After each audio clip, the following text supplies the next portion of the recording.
والشهداء والصالحين خصوصا الشيخ وشكر الناس والشيخ محمد ياسين بن إسحاق الفدني ثم الشيخ علي بن عبد الرحمن بن جليل ثم الشيخ خالد ناصر الزبيدي ثم الشيخ زين بن مدير رسول الله ثم الشيخ بن عمر بن ثاني على عبد الله عبد الصمد القلباني وأصولهم وفروعهم أن الله في الشام برحمن مغفرة ويعيد علينا وعلى جميع إخواننا المسلمين من بركتهم وخصوصيتهم ونفرتهم وأسرارهم وأمدادهم في الدين والدين والآخرة وأن الله يقضي حاجتنا ويرزقنا الصحة والعافية والسلامة ولصاحب هذا البيت الفاتحة.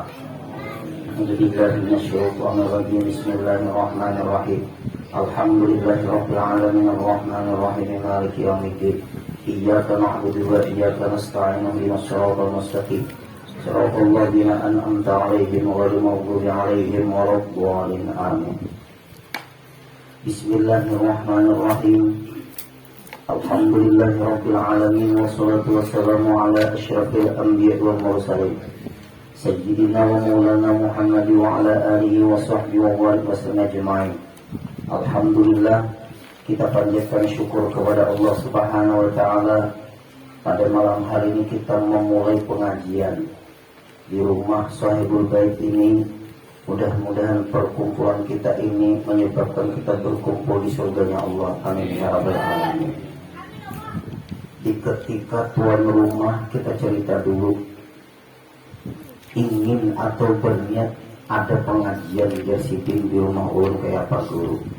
Ulun tidak langsung menjawab, tunggu waktu dan istikharah. Ya tuan rumah. Nah, istikharah dulu. Kemudian ulun minta pendapat dengan guru-guru ulun, kitab apa yang cocok menurut pendapat pian guru. Kata beliau kitab Hidayatus Salikin fi Suluki Maslakil Muttaqin. Abah memuliakan aja nama kitab itu, terus selanjutnya hitam. Nah, kenapa kitab Hidayatus Salikin ini orang banyak sudah tahu semua, tetapi ada perbedaan. Apakah membaca kitab ini berguru atau gak berguru? Itu beda di situ. Ibarat makan obat, ada resep dokter, ada resep dokter. Lebih yakin ada resep dokter daripada memakan obat karena resep dokter, walaupun sama-sama sembuh. Karena dokter ahli, dia akan meresep obat sesuai dengan keadaan pasiennya. Kalau orang makan obat kagak resep dokter tapi sembuh juga, untungan. Nah, sama kita membahas dulu. Sama ada orang yang membaca kitab karena dia membaca kitab itu berguru, dengan orang yang membaca kitab kagak berguru tapi sama-sama bisa membaca kitab. Kalau orang membaca kitab Bapak Ibu berguru, hasil pahaman dari dia membaca kitab, hasil pahaman dari gurunya. Di ketika orang itu bisa membaca kitab tapi kada berguru, maka hasil pemahaman itu dari otaknya. Tidak. Si guru yang punya guru tadi, pemahaman ilmu itu dari gurunya. Ulun belajar kitab ini lawan guru Mukti. Ulun belajar kitab ini lawan guru Syukri. Ulun belajar kitab ini lawan guru Daud. Pikir kurang guru. Nah, guru Mukti belajar lawan tuan guru Haji Jarkasi, masih hidup. Ayah guru Jarkasi. Guru Syukri belajar kitab ini lawan guru Husin Dahlan. Sudah meninggal, makamnya di luar makamnya guru sekumpul. Kemudian guru Daud belajar guru Syukri. Guru Syukri pun belajar guru Zaini bin Abdul Wahid. Kemudian guru Syukri belajar Syekh Yasin Padang.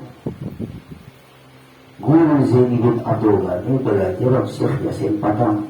Nah, di situ ketemu. Guru Fahmi Zamzam belajar Syekh Yasin Padang. Syekh Yasin Al-Padani musnidud dunia. Kesayangan Syekh Yasin Al-Padani, ulama di Indonesia, asli Kalimantan Selatan, Tuan Guru Kiai Haji Mahfuz Amin, pendiri Pondok Pesantren Pemanggi. Kalau ada sini guru-guru, kita perlu tahu rahasia kitab itu. Jangan asal muncul kitab. Hanya kitab yang kita pelajari dimanapun pengajian, itu kitab, bukan kitab sembarangan. Nah, Syekh Yasin Al-Padani gurunya Guru Zaini. Syekh Yasin Al-Padani gurunya Guru Syukri. Syekh Yasin Al-Padani gurunya Guru Fahmi Zamzam. Bahkan guru-guru seluruh ulama-ulama dunia. Makanya beliau digelar musnidud dunia, punya mata rantai ilmu seduniaan adalah sedikit. Asli orang Padang, meninggalnya di Mekah, makamnya di Makkah. Sampai sekarang jasadnya hancur. Sama Syekh Nabi Umar Al-Bantani, ulama besar kita punya, alhamdulillah. Nah, Syekh Yasin Padang belajar lawan Syekh Ali bin Abdullah Al-Banjari di Mekah, karena sama-sama orang Indonesia. Syekh Ali Al-Banjari belajar lawan Syekh Zainuddin bin Badawi As-Sumbawi, orang Sumbawa. Gimana Sumbawa itu? Ada ulama besar yang bergelar Syekh Zainuddin bin Badawi As-Sumbawi, orang Sumbawa NTB. Syekh Zainuddin As-Sumbawi belajar kepada Syekh Nawawi bin Umar Al-Bantani di Mekah. Berarti Syekh Nawawi bin Umar Al-Bantani luar biasa di Mekah, menggembleng Syekh Zainuddin bin Badawi As-Sumbawi, menggembleng Syekh Yasin Al-Padani, menggembleng Syekh Zaini bin Abdul Ghani. Kemudian Syekh Nawawi bin Umar Al-Bantani bergurunya Syekh Syihabuddin, anaknya dari Palambayan. Syekh Syihabuddin berguru langsung kepada Syekh Abdus Samad Al-Palembang. Termasuk Syekh Nawawi Umar Al-Bantani ketemu dengan pengarang kitab Syekh Abdus Samad Al-Palembang, Palembang. Semua ulama-ulama besar terkenal di dunia asli Indonesia lainnya. Tapi minta maaf, banyak orang Indonesia kada tahu kalangan buah karya ulamanya. Lalu mereka bermacam Soekarno. Nah, itu banyak tuh. Hanya kalau kita orang Indonesia, Bapak Ibu, habiskan mempercayai kitab karangan ulama-ulama asli Indonesia. Al-Fakir alhamdulillah punya mata rantai seluruh ulama asli Indonesia. Al-Asani minal Malayuhin, mata rantai keilmuan seluruh ulama Indonesia. Al-Fakir punya, alhamdulillah. Izin dari Kiai Haji Hatim Salman. Nah, ini mata rantai keilmuanmu. Alhamdulillah kita punya seluruh kalangan ulama asli Indonesia. Ada. Nah, lalu ketemu sudah kepada Syekh Abdul Samad Al-Palembani. Syekh Abdul Samad Al-Palembani ini berkawan dengan Syekh Muhammad Arsyad Al-Banjari. Sama-sama berguru kepada Syekh Saman Al-Madani. Yakin keadaan kehebatan ini kita. Nah, kemudian kenapa maka Syekh Abdul Samad Al-Palembani mengarang kitab Hidayatus Salikin fi Suluki Masrakil Muttaqin? Beliau bukan mengarang, tapi mengalih bahasa kepada bahasa Melayu. Adalah mengarang dengan mengalih bahasa. Kalau mengarang dari otak. Quran hafal, hadis hafal, penjelasan Quran, tafsir hafal, cara memaham hadis paham dia, belajar cara memaham Quran, asbabun nuzul, mengerti ayat ini turun di sini, ayat ini turun begini, Nabi di ketika begini turun ayat ini, sejarah turunnya ayat dikuasai.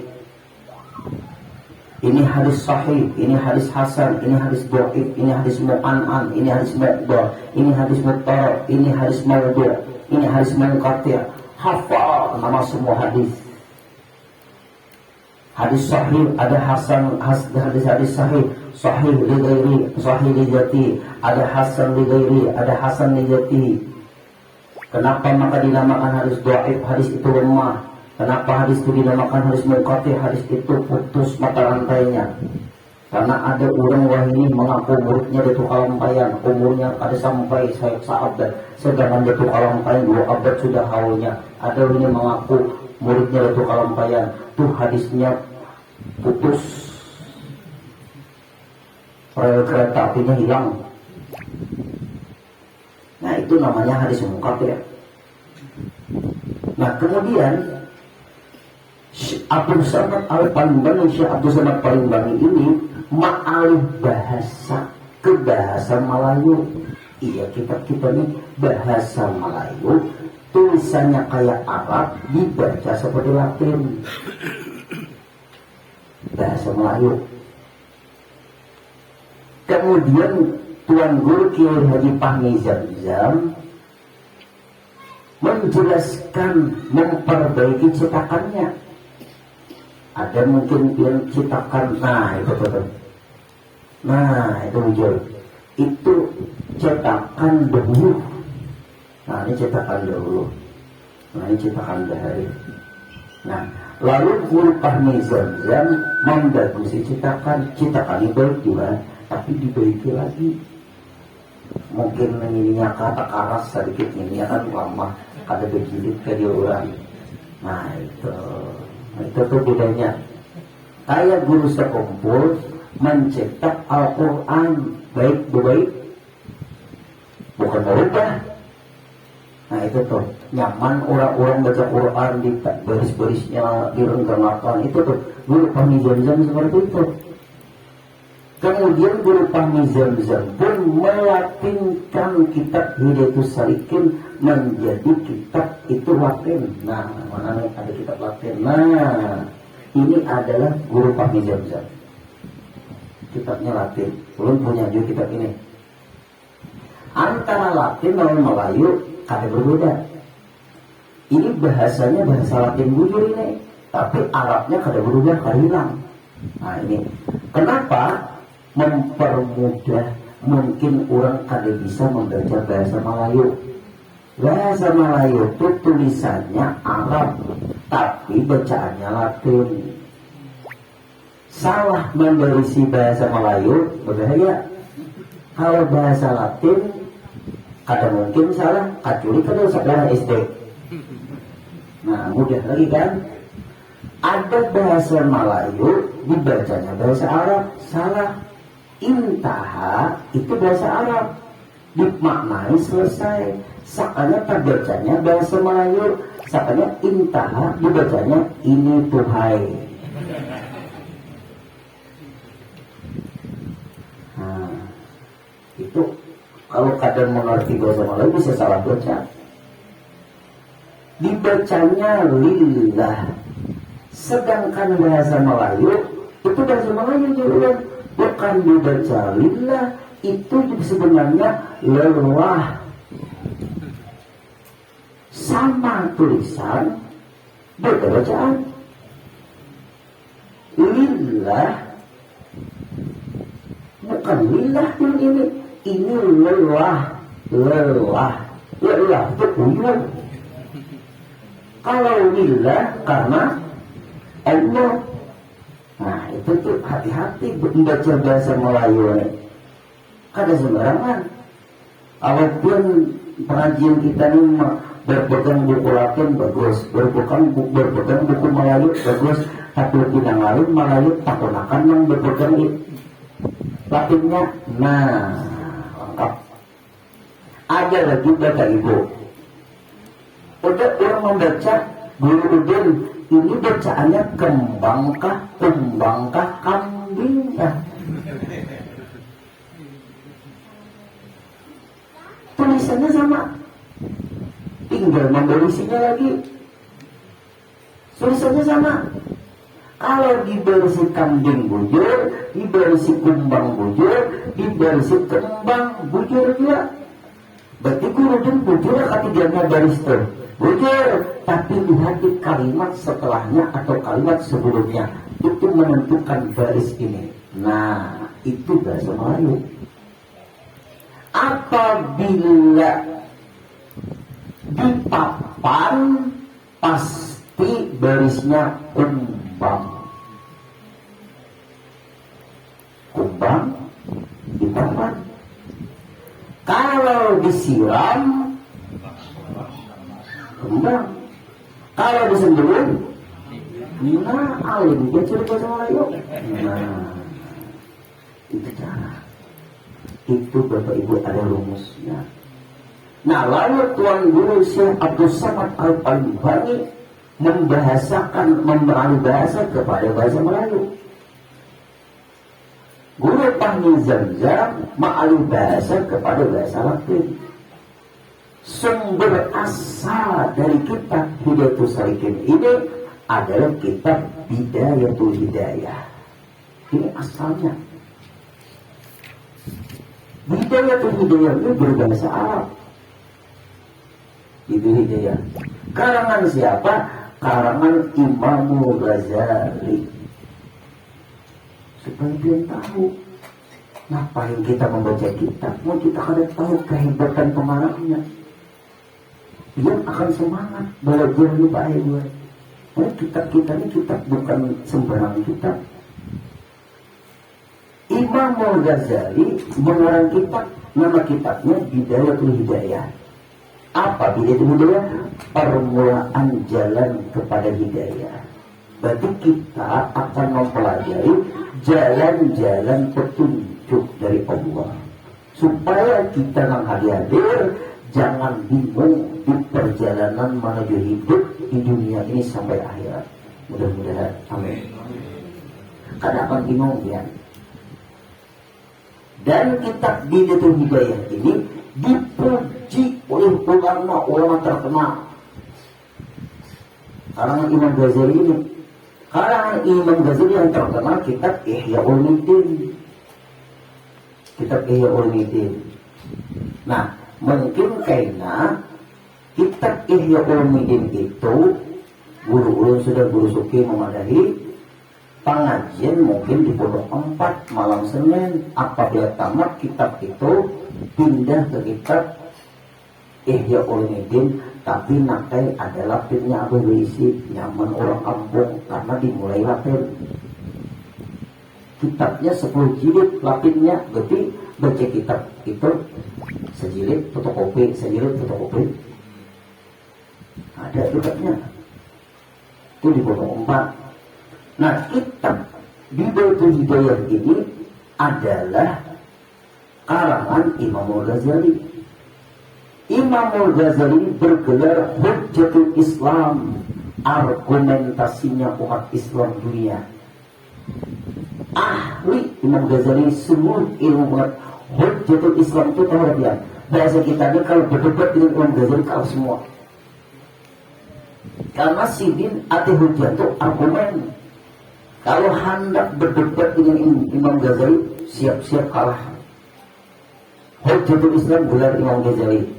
Kalau Zakaria Al-Ansari bergelar Syekhul Islam, itu gelar keilmuan beliau dan itu kada di sekolahnya itu diakui ulama dunia di ketika itu. Kalau siapa Syekh Abdul Qadir Al-Jilani digelar dengan Sultanul Aulia. Kalau Syekh Saman Al-Badari digelar dengan Kutubul Aqwan. Nah, itu supaya dia tahu. Kemudian kalau guru sekumpul dikenal dengan Al-Arifullah.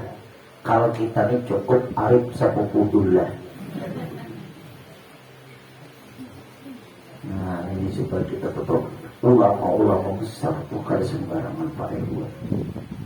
Ini keterangan ini berkat mengaji berguru lalu dapat dari guru-guru keterangan ini. Nah lalu karena Imam Ghazali dipuji, nah ada tulis catat di sini pujiannya. Siapa yang memuji? Yang memuji siapa? Yang memuji Habib Ali, pengarang Maulid Habsyi, waliullah Hadramaut. Habib Ali, pengarang Maulid Al-Habsyi, memuji kitab Imam Ghazali, yaitu Bidayatul Hidayah. Bahasa Arabnya, bahasa Melayunya Hidayatus Salikin. Dilatinkan oleh guru Pamizan Bezal. Berarti kalau wali memuji kitab itu hebat ya. Apa pujian Habib Ali, pengarang kitab Sintut Durar Maulid Al-Habsyi? Bidayatul Hidayah, ini bahasa Arab. Bidayatul Hidayah kitabun azimun. Kitab Bidayatul Hidayah itu kitab yang luar biasa. Berarti dimelayuakan oleh Syekh Abdul Somad Al-Falimani sama. Isinya sama. Bahasanya aja yang beda. Bidayatul Hidayah berbahasa Arab, Bidayatul Salikin berbahasa Melayu. Kitab Bidayatul Hidayah kitabun azim, kitab yang luar biasa. Jamaah ilmu zahir wal batin, mengumpulkan ilmu zahir, ilmu lahiriah, ilmu batin, ilmu hati. Hanya kita akan mempelajari ilmu lahiriah bagaimana, ilmu batinnya kayak apa, supaya ilmu itu luar dalam ada. Seperti Bapak Ibu, yang sembahyang sudah bujur, hatinya ditata, ikhlas atau khusyuk. Diikutkan hati itu Bapak Ibu keluarga kalau apabila kita sembahyang. Jangan apa lahirnya sembahyang hati ke pasar Banjarbaru. Nah, para Bangkululah ya. Ada tentu juga para ada juga jauh tapi dekat. Allahu Akbar terbayang 20 ya. Nah itu karena diatur dalam kitab bagaimana hati di ketika kita beribadah. Kata Habib Ali pengarang Maulid Al-Habsyi, kitab Bidayatul Hidayah atau kitab Hidayatus Salikin ini kitab yang luar biasa, mengumpulkan ilmu zahir dan ilmu batin. Kita harus mempunyai ilmu zahir Bapak Ibu dan ilmu batin luar dalam. Kalau ilmu zahir aja bisa sombong, kalau ilmu batin saja meremehkan ilmu zahir. Kedua-duanya kita kaji. Iya dalam kitab Hidayatus Salikin ini. Wahia bidayatun, kitab Bidayatul Hidayah atau kitab Hidayatus Salikin itu awal-awal tuwassiru ila nihayah, menyampaikan kepada ilmu yang tinggi. Nah ini kita pengajian kita ini ada jembatannya, ilmu yang tinggi. Ada awal kita menuju ilmu yang tinggi tanpa dari awal. Karena boleh tidak sekolah SMP kecuali mulai SD. Kalau orang sekolah SD kan mulai TK lah. Belum kan sekolah TK dari langsung SD. Masih boleh nggak sekolah SD langsung? Masih boleh. Ada boleh lagi? Oh, ada boleh lagi lah. Harus sekolah TK. Berarti kurang dahulu kan ke TK. Belum langsung sekolah SD. Kenapa? Belajar di rumah nggak kuitan. Nah itu tuh. Berarti kan tak boleh sekolah SD kecuali sekolah TK dulu. Karena jembatan ke SD harus TK. Setelah SD baru SMP. Nah itu tuh. Berarti kalau dia sudah tahu dia untuk ke jenjang lebih tinggi, kitabnya namanya Bidayatul Hidayah. Menurut pendapat Habib Ali pengarang Maulid. Nah kemudian waqad awsalat katsiran bil amal bihad minan nasi, dan sungguh semua manusia sampai kepada beramal ilal ijtima'i bin Nabi sallallahu alaihi wasallam akhirnya dia akan berhubungan dengan Rasulullah. Bisa lewat mimpi, bisa lewat melihat. Itulah kitab Bidayatul Hidayah. Kenapa? Bapak Ibu, kita sembahyang ngikuti cara Rasulullah, kita puasa ngikuti cara Rasulullah, kita berzakat ngikuti cara Rasulullah, kita berhaji ngikuti cara Rasulullah.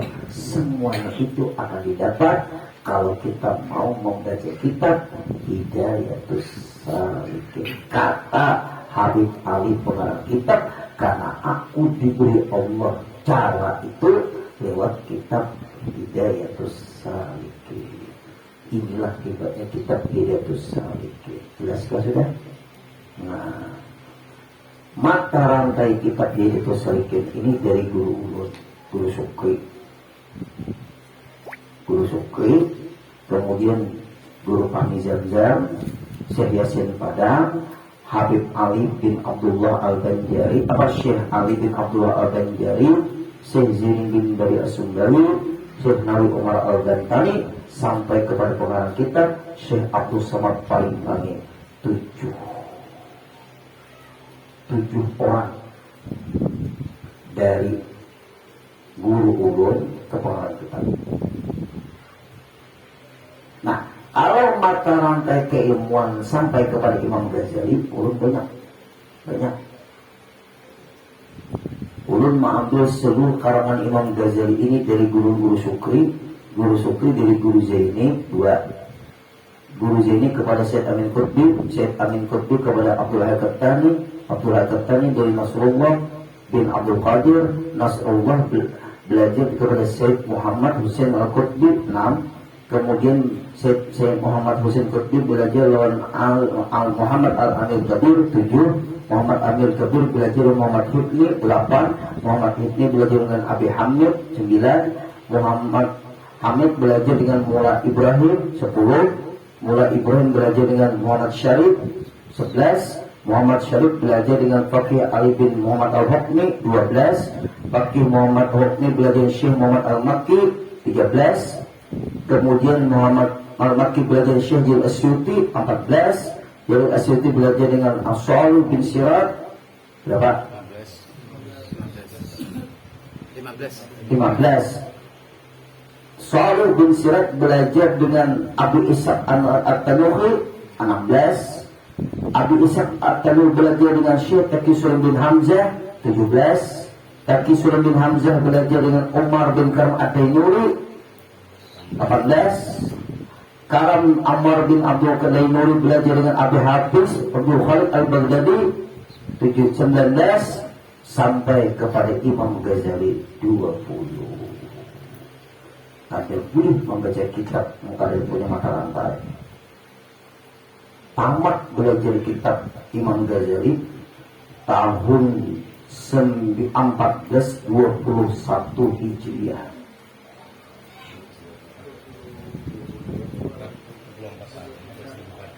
Belum kenal dia. Nah, seluruh kitab Imam Ghazali Al-Fakir belajar tamatnya tahun 1421 Hijriah 29 Safar, dan kalau Masehnya tahun 2000. Tamat Darussalam, tamat Darussalam diizini oleh Guru Sukri, aku izinkan anakku membaca seluruh kitab kalau Imam Ghazali. Nah, bukan ilegal, ilmu ilegal tak kurang. Alhamdulillah. Nah, mulai kita membaca malam ini kitab Hidayatus Salikin fi Suluki Maslakil Muttaqin. Kata sambutan. Nah, ini kitab ada ngaranya kata sambutan, berarti kitab ini diakui. Siapa kata sambutan? Kepala Kantor Departemen Agama Wilayah Provinsi Kalimantan Selatan, Dr. Haji Ahmad Fahmi Arif MA. Nah, itu tuh MA, jangan ayam. Nah, MA Bismillahirrahmanirrahim. Alhamdulillahirabbil alamin wassalatu wassalamu ala sayyidina Muhammadin sayyidil anbiya'i wal mursalin wa ala alihi washabihi ajmain, amma ba'du. Segala puji bagi Allah Ta'ala, Tuhan sekalian alam. Nah, itu kalau kita maknai luar biasa di situ. Segala puji bagi Allah Ta'ala, Tuhan sekalian alam. Berarti pujian itu milik Allah, bukan milik kita. Buktinya segala pujian. Hanya kita yang hadir jangan gila pujian, dan jangan kita mengharap pujian. Apabila kita gila pujian atau mengharap pujian, siap-siap untuk kesal, karena orang bisa menghina. Kalau kita kadang mengharap dipuji orang, kita biasa aja menghina orang. Sekedar bangganya kita dipuji, siap-siap kita dihina. Karena orang di dunia ini bisa memuji, bisa menghina. Kenapa? Karena kalimatnya segala pujian itu bagi Allah atau miliknya Allah.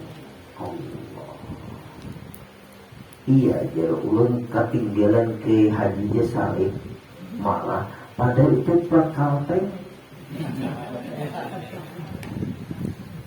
bakal teh tuh ada ke haji bang. Hanya dipuji orang pada papa, dihina orang dari masalah. Karena kalimatnya kita membaca Alhamdulillahirabbil alamin, segala pujian dari Allah Tuhan semesta alam. Milik Allah, bukan milik kita. Kenapa orang memuji kita? Ada nikmat Allah di diri kita, bukan milik kita. Nikmat itu titipan Allah ada di diri kita. Bapak-bapak di dalam hidup bisa orang memuji dia, atau milik Allah di diri dia, berarti bukan milik dia. Ibu-ibu dipuji orang, ada titipan Allah. Allah nitip kebaikan di diri dia, lalu dipuji orang. Orang itu memuji titipan Allah di diri dia, lalu dia dipuji orang. Apabila seperti itu hati, ada sakit hati dicela orang, ada terlalu bangga dipuji orang. Insya Allah dalam Tian 120/80. Normal-normal aja dah. Nah ini yang berbahaya itu mengharap pujian, ternyata sebaliknya dicela orang. Nah di ketika itulah kita kecewa, kita sakit hati. Kemudian salawat dan salam kita haturkan untuk junjungan kita Nabi besar Muhammad sallallahu alaihi wasallam dan sekalian sahabatnya. Salawat dan salam. Salawat itu kalau dari Allah memberikan rahmat. Salam keselamatan dari Allah. Kalau salawat itu dari malaikat, memintakan ampun kepada umatnya Rasulullah. Kalau salawat itu dari kita, syarat dikabulkannya doa kita. Nah itu makna salawat dari Allah, memberikan rahmat. Makna salawat dari malaikat, memintakan ampun kepada umatnya Rasulullah, bukan memintakan ampun kepada Rasulullah. Hati-hati salah. Salawat dari Allah memberikan rahmat kepada Rasulullah. Kalau sudah Rasulullah ini dapat rahmat dari Allah, kita mengikuti Rasulullah, dapat juga kita percikan rahmat. Nah itu caranya. Kalau salawat dari malaikat, memintakan ampun kepada umatnya Rasulullah. Apabila salawat dari kita, syarat dikabulkannya doa kita, termasuk ibadah-ibadah kita. Nah Bapak Ibu, kalau sudah makna yang paham salawat, syarat doa kita diterima Allah, syarat ibadah kita diterima Allah. Kalau orang ada punya mata rantai ke Rasulullah, jangan menghayal seluruh ibadah kita diterima Allah. Karena Allah tidak menerima bagi orang yang tidak membaca salawat kepada kekasih Rasulullah. Makanya dalam tahiyat akhir ada salawat, Allahumma sholli ala sayyidina Muhammad. Dalam khutbah Jumat ada salawat. Semua ibadah ada nama Rasulullah. Andai kata kita tidak menyebut Rasulullah, tidak diterima ibadah itu. Berarti guru-gurunya mulia Rasulullah dan daripada Allah. Bukan, tetap mulia Allah, tapi Allah mensyaratkan jika beribadat kepadaku harus sebut nama kekasih Rasulullah. Nah, ini hebatnya Nabi kita. Perantara kita ke Allah melewati Rasulullah, perantara kita ke Rasulullah melewati guru-guru kita. Makanya orang lain sedikit-sedikit pada zaman Nabi itu karena pernah dilakukan Rasulullah. Apa yang dia melakukan yang dilakukan yang tidak dilakukan Rasulullah? Tuan guru melakukan Rasulullah. Hai lebih hebat tuan guru kan lebih hebat Rasulullah kan? Tuan guru itu bisa salah ya. Biar ulung tuan guru bisa salah, biar parah lagi salahnya.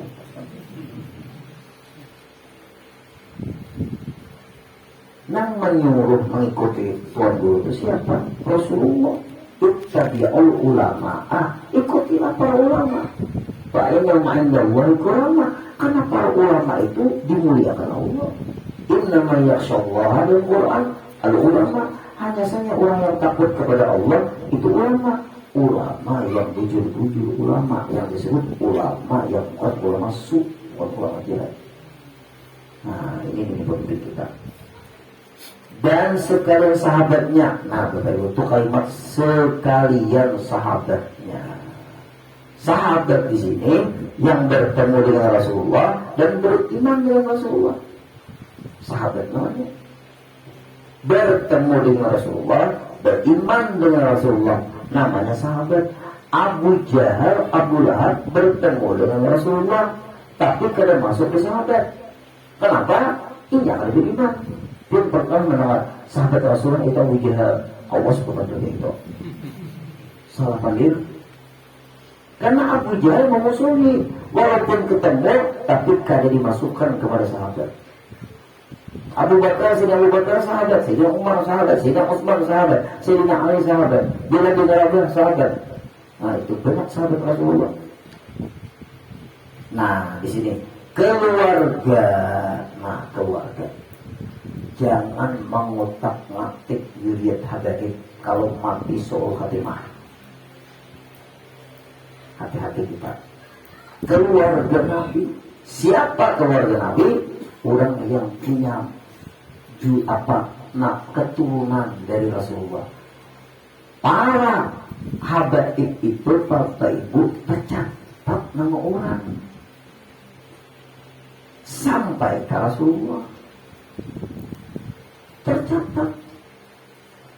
Yang merusak-rusak habaib ini Habib palsu. Langsung orang Al-Habsyi, orang Al-Idrus, orang Al-Kaf, orang Al-Abbas, orang Jamalul Lail, orang Tubal Gais, seorang Al-Fuqad. Nah, ini nih banyak hanya senjata pamungkas turun melawan Habib palsu ini satu ya. Dia gelarnya Al-Habsyi kali, Al-Idrus kan, Al-Kaf kan, ada dua. Dia mengaku apa? Al-Habsyi. Apa sejarah Al-Habsyi? Berawal gitu Pak. Nah, ini kalian tahunya. Kalau para habaibnya tahu sejarah Al-Habsyi itu kenapa maka gelar Al-Habsyi. Betulnya ada mata rantainya. Jangan ikut-ikutan karena keluarganya Rasulullah masuk Bapak Ibu di dalam kita membaca tahiyat akhir. Allahumma sholli ala sayyidina Muhammad wa ala ali sayyidina Muhammad. Dan atas keluarganya Nabi Muhammad. Ali bukan ain.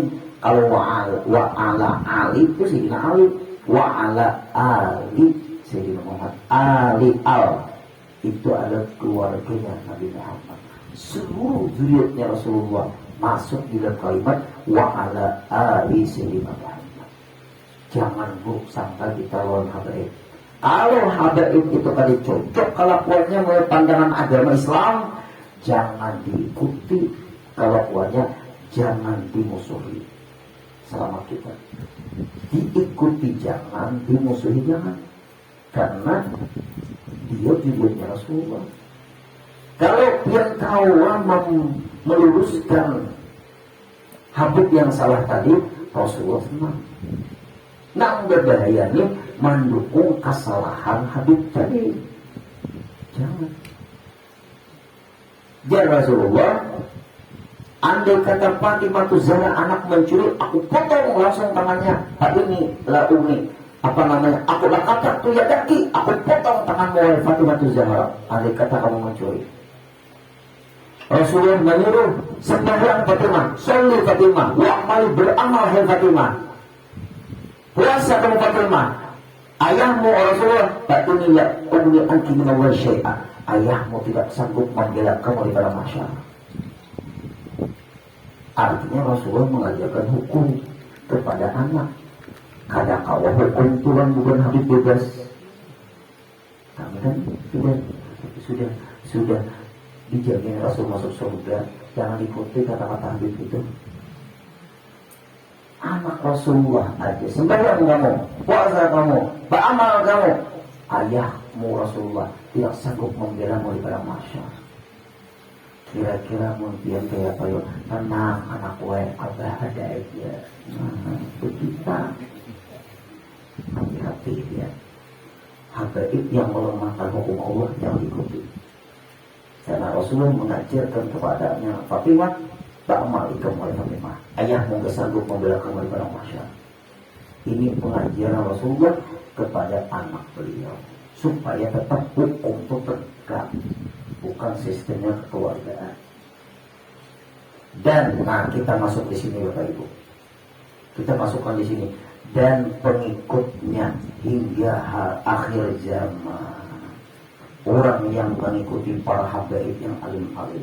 Orang habaib itu mengikuti datuknya Rasulullah, sahabat-sahabatnya. Semuanya dapat rahmat dari Allah. Maka kita adalah punya rahmat. Ikuti orang yang dapat rahmat. Insya Allah kita dapat rahmat. Amin ya rabbal alamin. Lalu guru ulun menyuruh ikanlah harus punya mata rantai keilmuan. Ibarat gerbong kereta api kita paling belakang, ikuti gerbong kereta api di depan kita. Yang di depan kita mengikuti gerbong kereta api yang di depannya. Yang di depannya mengikuti yang di depannya. Sampai kepada gerbong kereta api yang paling depan. Di situ adalah Rasulullah. Di sebelah di belakangnya sahabat, di belakangnya murid sahabat. Terus insya Allah asal satu rel. Karena kereta api itu mampir ketemu jalan di stasiun. Coba muka dia punya mata rantai keilmuan. Kemana sampainya? Nah, dari ini kita kalau punya ilmu mata rantai itu ada daya. Saya merasa telah diberi kehormatan apabila sahabat saya Ustadz Ahmad Fahmi Zamzam MA meminta kepada saya untuk menulis kata pengantar kitab Hidayatus Salikin yang beliau tahqiq ini. Arti tahqiq itu dijelaskan kembali oleh Tuan Guru Haji Kiai Fahmi Zamzam ini. Kiai Fahmi Zamzam ini murid kesayangannya Guru Sukri. Punya pesantren di Muara Tewe, punya pesantren di Jogoro, Gunung Manggis dan Yasin, punya pesantren di Kedah Malaysia. Ulun peletakan batu pertama pesantren Yasin Gunung Manggis ini, ulun masih di Raha waktu itu. Bukan di Darussalam juga, di Darussalam sudah masih sekolah, dibawa ulun oleh Guru Sukri peletakan batu pertama. Ulun tanyai Guru Fahmi Zamzam karena sih dia orang Amuntai. Guru dia ngomong pesantren di tempat ini kira hutan ini apa jawaban si Bin? Ujung sana dinepong ketuan. Hanya kami sini karena bacaan Buddha, mikrofonnya ke sana. Mantap juga dia. Ini kawasan hitam. Bujurlah. Taparak di sini. Sampai tua ujung sana di sini. Lalu Sayyid Muhammad bin Ali Al-Maliki memberi aku duit sekian real untuk korakan tanah, langsung ku bangun masjid supaya di sini ada pondok pesantren, supaya pembetulan situ ampihan. Lalu Bapak Haji Hamid Yunaid menukar tanah, lalu dibuat perumahan Benawa. Itu sendiri. Udin belum kenal bilang dia, karena Ulu di bawah Guru Sukri waktu pelaksanaan itu pertama di situ. Nah ini Sidin termasuk punya majlis Ketua Malaysia, Guru Mapang Jamja. Nah punya teman Kiai Haji Fahmi Arif ini Sidin di pemerintahan alim Kiai Fahmi Arif ini belum ketemu di semua ini. Lalu mengomentari apa namanya kata pengantar kitab ini, berarti Sidin mengakui kitab ini juga. Apa? Saya begitu terhormat di atas keberkahan waktu yang dianugerahkan Allah Ta'ala kepada beliau di Sidin Kiai Fahmi Arif. Walaupun dengan kesibukan mengurus pondok pesantren di Banjarbaru, Muara Teweh, dan juga di Malaysia, ya Kedah, 3 pesantren saja punya. Namun beliau masih mempunyai waktu untuk berkarya. Nah, sesibuk-sibuknya ulama tuh Pak Aibuai sampai aja kadang-kadang mengarang kitab. Guru Sukri itu paling banyak punya karangan kitab. Dan sampai saat ini sudah menghasilkan lebih dari 15 buah buku ujar Kiai Fahmi Arif. Terus khususnya tahqiq penjelasan kitab Hidayatus Salikin ini merupakan suatu usaha melestarikan budaya bangsa dan menghidupkan semula khazanah perbendaharaan ilmu yang ditinggalkan oleh ulama silam. Tapi ditinggalkan tuh ada peninggalan buah karya ulama-ulama terdahulu. Nah, bapak-bapak, ibu-ibu, pian tahulah, kalau lah dia baca-baca lah, kecepatan dah. Mungkin hari belum mengerti dikit. Yang penting bisa mengaji.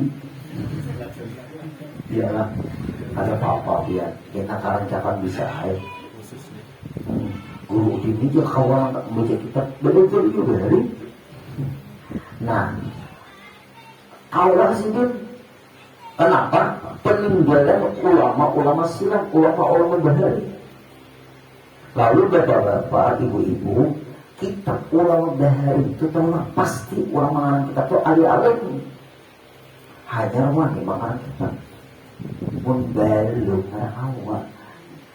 Kitab itu tapi dikarang otak orang itu sudah menguasai semua ilmu.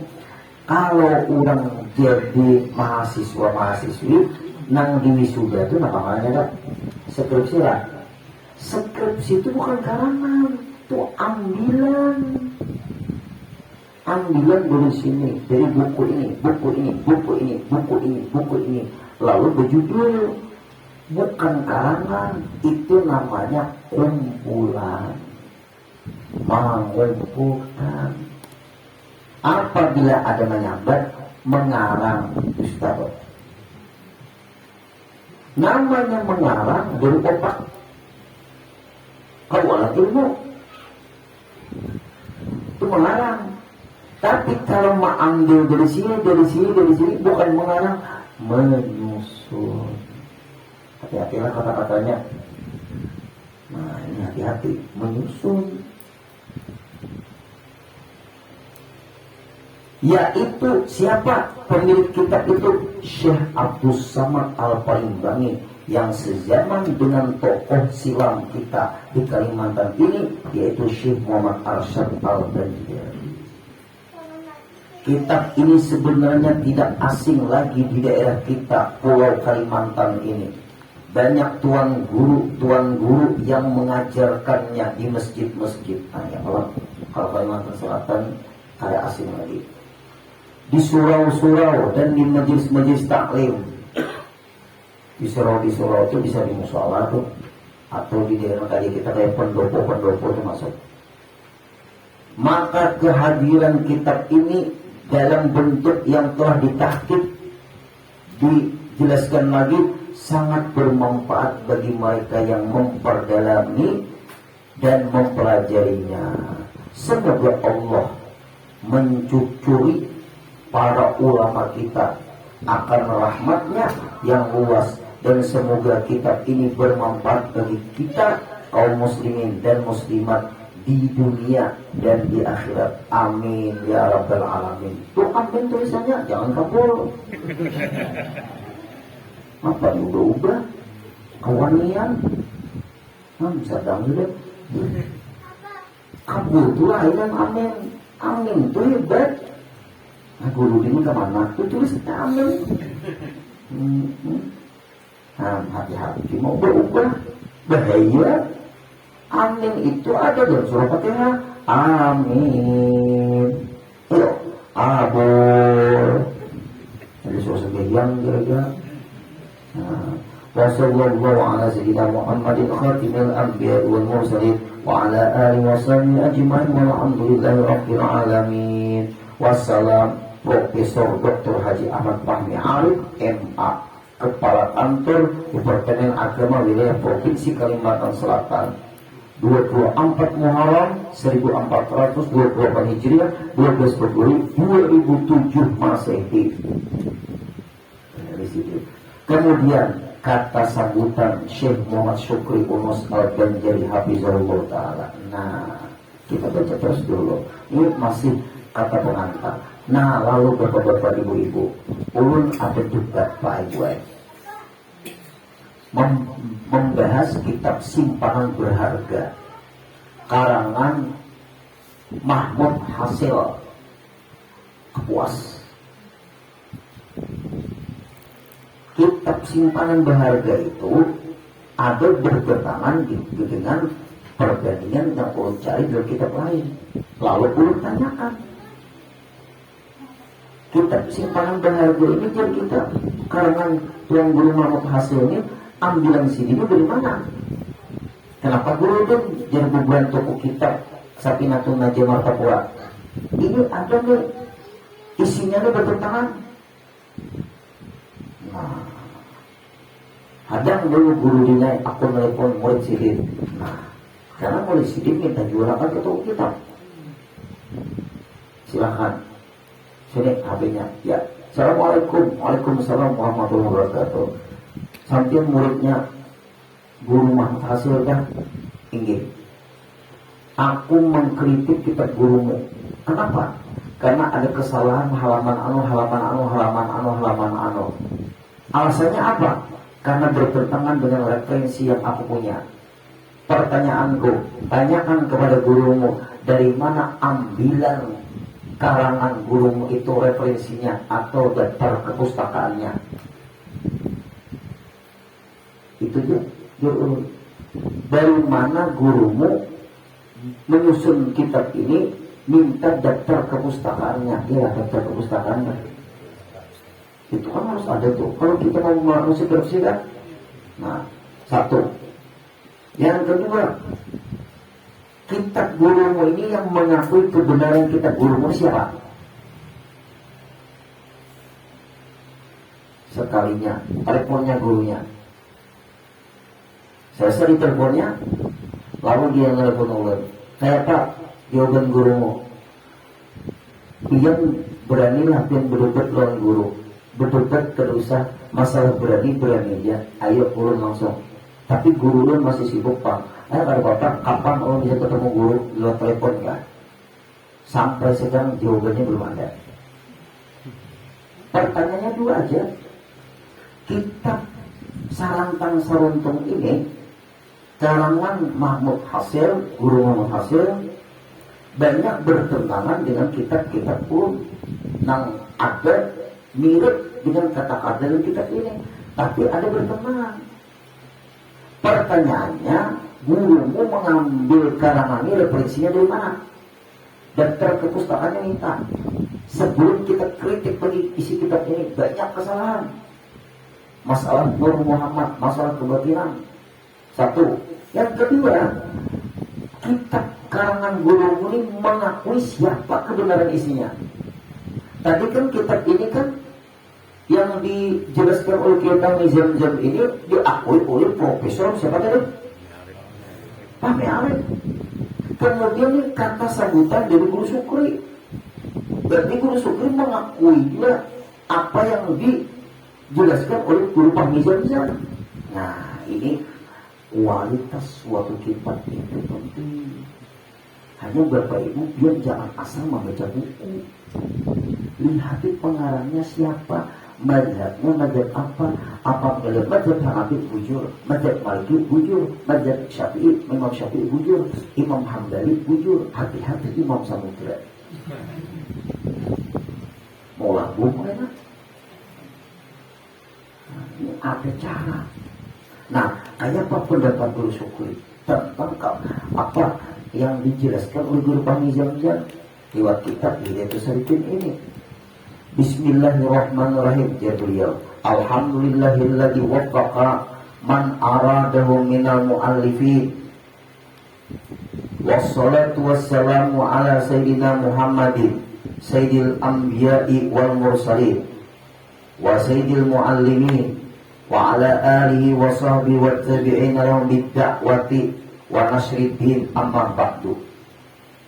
Para ulama yang mendahului kita telah banyak menulis dan mengarang berbagai-bagai kitab dalam bermacam-macam bahasa. Guru Sukri, dia kalau Guru Sukri tahu tuh kitab sini itu tahu. Saking siang malam kitab aja. Ulun pernah anak menyusunkan kitab sini ke dalam lemari sini. Dan jangan Din. Kenapa dah? Aku mencari dalil karena ikan menyusun. Aku karena bingung mana kita kok andapnya. Karena tak ubah. Hanya Pin jangan bingung di rumah tuan guru tuh kita tahambur. Atau Pin mengerti mobil ulun tuh tahambur kitab tuh dasar kereta susun.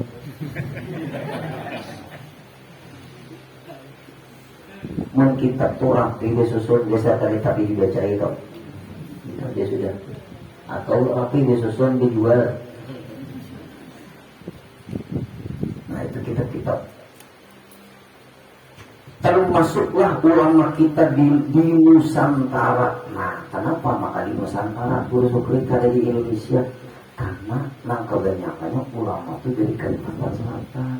Nah supaya dia tahu Kalimantan Selatan ini kan pulau. Banyak juga Syekh Muhammad Arsad Al-Banjari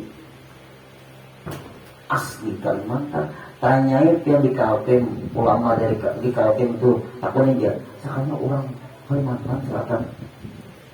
Ulama dari Kaltim tanyain dia sakanya dia di Kalimantan Selatan. Dari Kalbar tanyain dia dari Kalimantan Selatan. Kemudian apa namanya Kaltara tanyain dia bisa dari Kalimantan Selatan. Sakalnya baik nang berjual roti pisang di gunung rambutan, orang rambutan namanya. Maka berhentuk gunung itu tatak dia aku di negara Tolian tuh nampaknya aku bercari di sini di gunung rambutan berjualan roti pisang siang dan malam gitu. Muling di situ juga, iya sudah. Nah, kemudian apa di antaranya tadi Nusantara atau Asia Tenggara ini. Nah Asia Tenggara negara-negara tetangga banyak ulama-ulama dari Kalimantan Selatan. Lalu saya lihat Guru Sukri di antaranya Datuk Kalampayan Syekh Muhammad Arsad bin Abdullah Al-Banjari dengan kitabnya yang masyhur yang terkenal Sabilal Muhtadi Bittafaqul fi Amriddin. Nah ini paling populer dari seluruh kitab Syekh Muhammad Arsad Al-Banjari adalah Sabilal Muhtadi. Sabilal Muhtadi permintaan kerajaan Banjar. Raja Tahmidillah, supaya kita orang Banjar ada punya pegangan hukum agama. Lalu tentu pelampaian mengarang kitab Sabilal Muhtadin bermadzhab Syafi'i. Akhirnya Raja Brunei Sultan Bolkiah menjadikan negara Brunei referensi ilmu agama harus merujuk kepada kitab Sabilal Muhtadin. Nah, ini kealimannya Syekh Muhammad Hasan Al-Banjari. Dan Tuan Syekh Abdul Samad Palembang dengan kitabnya Sayrus Salikin ila Ibadati Rabbil Alamin dan kitabnya Hidayatus Salikin fi Suluki Maslakil Muttaqin. Nah, berarti Syekh Abdul Samad Palembang ada dua kitab yang terkenal, Sayrus Salikin sama Hidayatus Salikin. Kalau ada kelampaian yang terkenal di antara kitab beliau Sabilal Muhtadin. Yang lain ada juga, tapi yang menonjol dari seluruh kitab karangan sini. Nah, kalau dan Syekh Daud Al-Batani, ini angkatan Datuk Kalampaian juga, dengan kitabnya apa yang terkenal? Furu'ul Masail.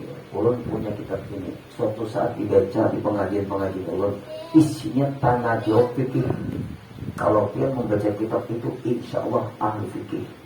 Tapi belajar lu pikir dari awal, dari randa mau ngitung tak ngalih dikit. Kayaknya kopiah tak betis berbahaya. Tapi dia dan lain-lain lagi. Semua kitab-kitab tadi ditulis dalam bahasa Jawi. Bahasa Jawi itu tahulah, itu Jawi maksudnya atau Arab Melayu. Lain bahasa Jawi, bahasa Jawa lain. Bahasa Jawi itu dia bahasa Melayu, tulisannya Arab dibaca seperti Latin. Untuk memudahkan memahami masalah agama bagi mereka yang tidak paham bahasa Arab. Mau kita belajar bahasa Arab di sini bingung pula dia. Terus lagi, kitab-kitab yang kita sebutkan tadi telah menjadi pegangan dan rujukan referensi kaum muslimin di Nusantara ini sejak ratusan tahun yang lalu. Berarti monpian lah, ada orang tidak pahaman aneh-aneh dari kitab ini bertentangan, jangan diikuti itu pahaman yang aneh-aneh itu. Ratusan tahun juga, orang rujukannya referensinya kitab yang kita baca ini. Kitab-kitab ini dibaca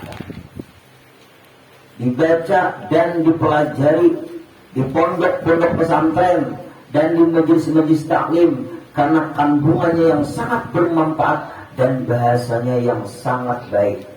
Namun sejak akhir-akhir ini banyak di kalangan generasi kita yang tidak bisa membaca tulisan Jawi, Arab, Melayu tersebut karena tidak ada pelajarannya yang diajarkan baik sebagai muatan lokal, apakan lagi sebagai kurikulum wajib kadeda.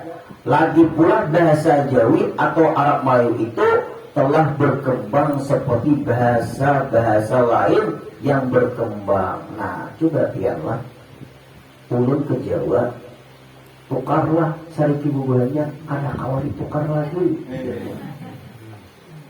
Ayo, ya Pak. Jangan ulun tukar, kada boleh. Haram juga kada bakat. Ada kawan paling memang kada boleh ditukar lagi, karena sudah dia tukar. Karena sudah dia beli, dia boleh ditukar lagi. Sekali ditukar tuh pahaman boleh diurupakan.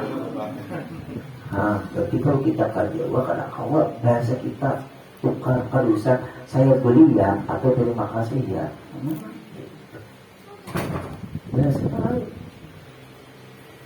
Nah itu tuh Pak Ibu lah berkembang. Nah kemudian lagi apa dia? Dan di dalam kaidah rumus penulisannya pula terjadi beberapa perubahan. Seperti yang berlaku di Malaysia, tempat asal datangnya tulisan Jawi atau Arab Melayu tersebut. Di Malaysia asalnya Arab Melayu ini ada. Maka dalam usaha mengembalikan kita kepada khazanah perbendaharaan ilmu peninggalan leluhur kita, ulama terdahulu, anak da Ustadz Ahmad Fahmi Zamzam, anak da kalau ngalih yang kalau guru tuh mengakui murid itu anak luar biasa, itu kesayangan itu deh. Anak da yang guru Sukri, karena guru Fahmi Zamzam guru Sukri. Anak da Ustadz Ahmad Fahmi Zamzam atau yang dikenal dengan nama penanya Abdul Ali Al-Banjari An-Nadwi Al-Maliki. Yang tahu lah An-Nadwi Sidin sekolah lawas di India. Nadwi itu India. Kita hanya tahu India itu artis. An-Nadwi India. Ada gurunya Fahmi Zamzam bernama Syekh Salman. Hafal Quran, hafal semua hadis Rasulullah, Bukhari, Muslim hafal. Dan ulun pernah ketemu kepada Syekh Salman waktu di guru Fahmi ke Guru Sukri. Tuhan orangnya hafal semua jutaan hadis, kali ribuan lagi. Otak sidin nih, ulun cium tangan sidin. Syekh Salman, Mon Salman Khan kalau ulun cium. Itu penyanyi. Lalu belum cerita, Sidin menerjemahkan karena guru Fahmi Zamzam paham bahasa India. Kenapa India itu yang terkenal artisnya? Karena ulamanya sudah redup. Negara India, orang menghargai keulamaan di India. Kebetulan pula agamanya bukan Muslim mayoritas. Redup. Tapi ulama-ulama berkualitas di dunia banyak juga orang punya India, tapi kurang terekspos. Mungkin suatu saat. Lalu India terkenal kota 1000 artis. Kalau Hadramaut kota 1000 wali. Kalau kita kota 1000 sungai kacak banjir. Kalau Jakarta kota 1000 mall. Itu terkenal. Nah, itu kota 1000 anu itu julukannya. Hebatnya guru Fahmi Zamzam. Kalau Al-Maliki itu kenapa? Imam guru Fahmi Zamzam berkenal Al-Maliki itu kenapa? Karena murid kesayangan Sayyid Muhammad bin Alawi Al-Maliki. Gelarku kata Sayyid Muhammad bin Alawi Al-Maliki, ku pindah ke itu. Kalau jatuh kelampayan, saking sayangnya Guru Sidin Syekh Sulaiman Kurdi digelari di Ratu Kelampaian Syekh Muhammad Arsyad Al-Banjari. Al-Banjari itu satu-satunya gelar kepada Ratu Kelampaian dari hadiah gurunya Syekh Sulaiman Kurdi. Lalu ini banyak orang bergelar Al-Banjari, seorang anak bergelar beda. Ujungkan ulun al-amuntai. Usaha Al-Banjari asal sanggup. Syekh Nawi Umar Al-Bantani Banten, Syekh Abu Somad Al-Palembang Palembang. Nah itu tuh terkenal. Syekh apalagi itu Habib Osman Betawi Jakarta. Nah ada ngaran Guru Kapuk. Nah itu kampung.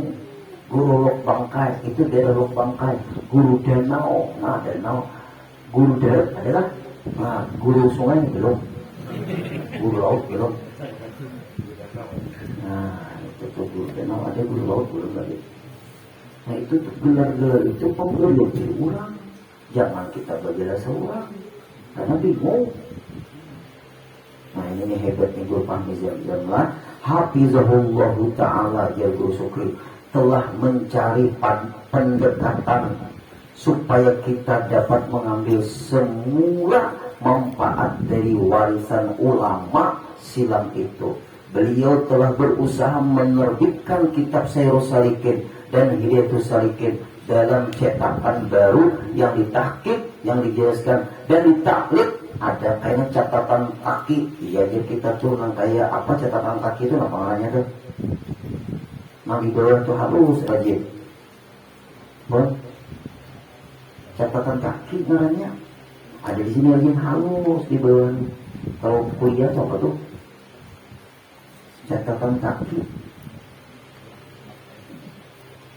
Namanya Nah kayak ini ada catatan halusnya apa namanya nih? Dia namanya tuh catatan kaki lah. Catatan kaki juga lah.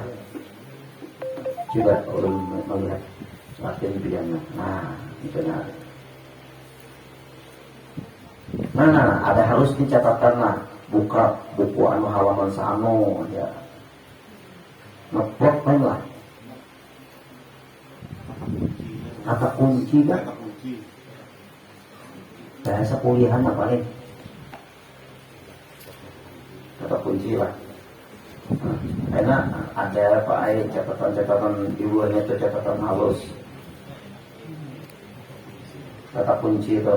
Nah itu Sidin meneliti itu alimnya grup. Nah kayak ini nah ada garis mendatar, ada catatan halus,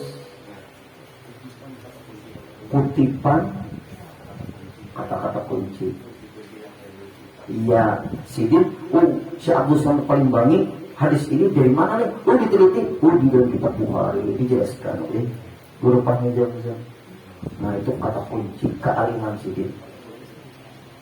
Nah, itu tuh, ya ini dalam kitab rajinnya Sidin tuh. Nah kemudian dan ditakhrijkan tuh diteliti hadis ini hadis Bukhari kah, hadis Muslim kah, hadis Abi Daud kah, Ibnu Majah kah, Nasai kah. Nah itu dijelaskan lagi oleh Sidin dan serta dibarisi kitab itu tikas baris bahasa Arabnya. Berarti kitab kita dicetak dari guru paham ini dibarisiakan bahasa Arabnya. Kalau kitab terdahulu baris dinyamaniakan dijelaskan. Di samping ejaan pula telah disesuaikan dengan kaidah rumus penulisan Arab Melayu yang baru seperti yang dipakai di Malaysia, sesuai dengan pengalaman beliau yang tinggal di negara itu lebih dari 20 tahun lamanya guru pahmi Zam-Zam di Malaysia, dan banyak berkunjung dalam bidang ilmu pengetahuan. Maka usaha anak dai ini sangat bermanfaat dan sangat membantu bagi guru-guru dan murid-murid dalam memahami kitab-kitab tersebut.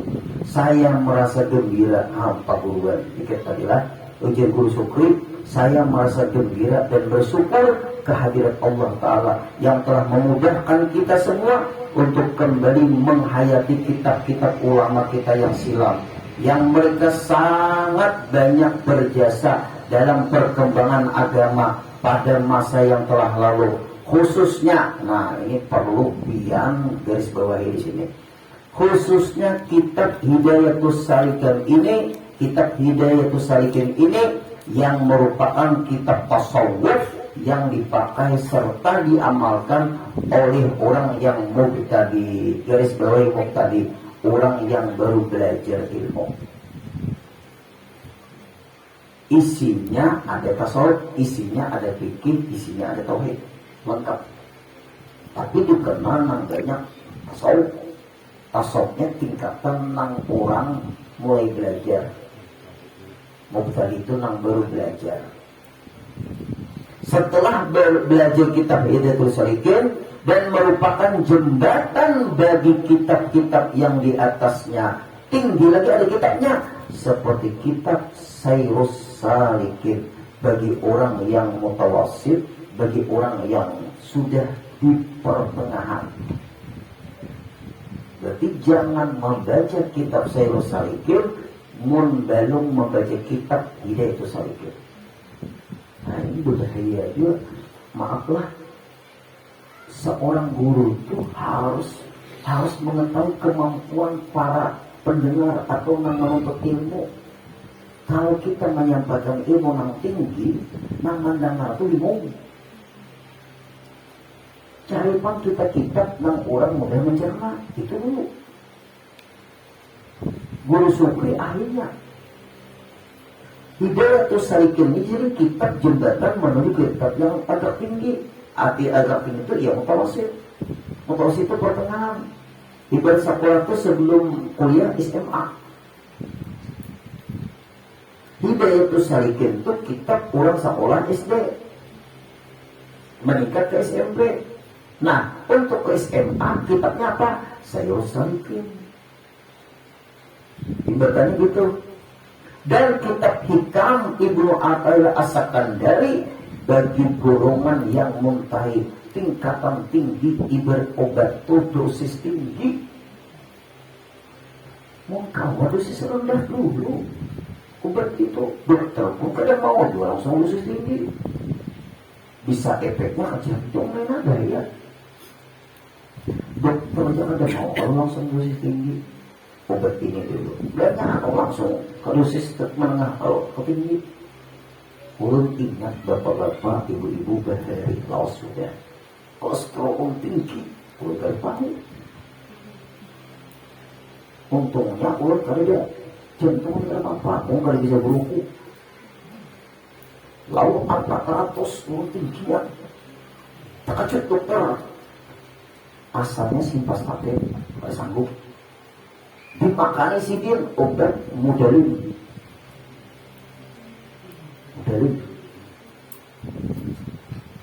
Kontrol lagi, belum lagi turun. Dimakani sidin obat Lipitor. Umat sapinya 1 juta. Hanya mau turun. Guru harus berpemantang, guru makanan macam-macam tinggi. Mulai situ berjaga lagi. Lipitor tujuannya diamalkan gila. Itu obat Amerika. Hati-hati pengguru. Jadi tahun ini gara-gara kolesterolnya tinggi 400. Alhamdulillah kuat minum air tengah putih. Itu aja. Kawan ulun 300 dia stroke.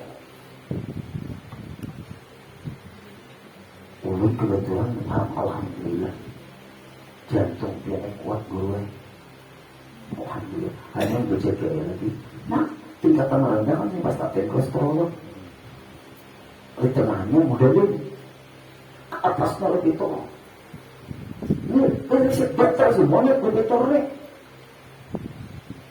Oh, maklah aja dulu. Akhirnya sekamping itu dia 1 juta harganya. Akhirnya Pak Ibu, alhamdulillah. Intinya apa? Berpemantang juga.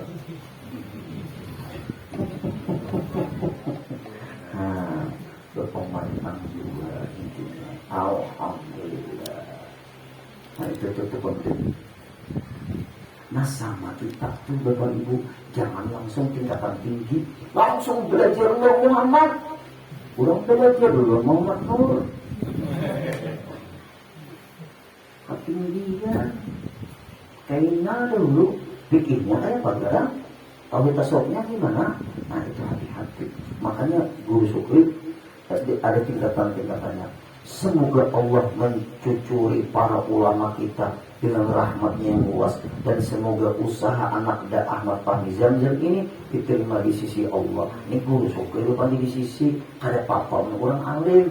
Dan kita kada alim ini di sisi Tuhan di samping kita. Hati-hati lah. Wa ta'ala subhanahu wa ta'ala. Dan semoga kitab ini bermanfaat bagi kita semua, kaum muslimin dan muslimat di dalam dunia dan akhirat. Amin ya rabbal alamin. Wassallallahu ala sayyidina Muhammadin khatimil anbiya wal mursalin wa ala alihi washabihi ajmain walhamdulillahi rabbil alamin. Itu tanda tangan Guru Sukri bahasa Arab tuh.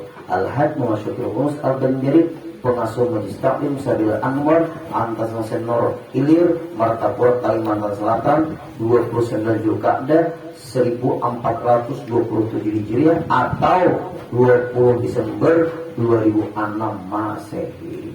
Kemudian Bismillahirrahmanirrahim, Muqaddimatul Muhakkik, bagaimana kata-kata dari Guru Fahmi Zamzam. Insyaallah kita sambung setengah bulan ke depan.